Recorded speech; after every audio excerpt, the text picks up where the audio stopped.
الله الرحمن الرحيم. عشركني اسكو دفشدا قيب saddexaad casharkiisii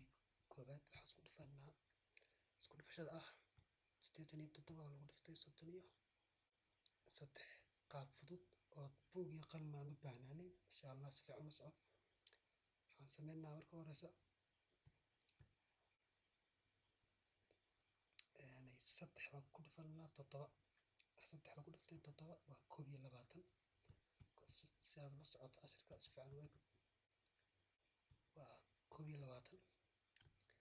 saddex lagu dhuftay 7 waa 22 hasha waan qaadanaa labadana waan dhiganaa si fiican la soco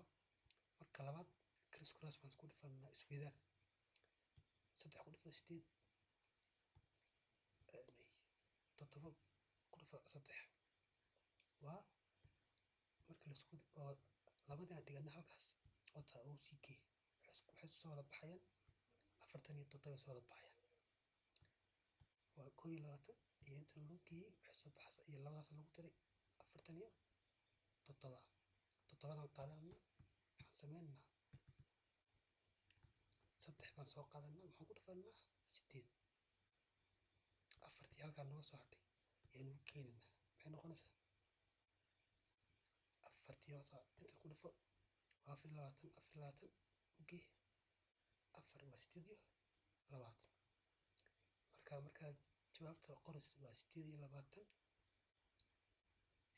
8 toddoba hal ayaan qoranaa aad fahanteen baan maleynayaa jawaabta waa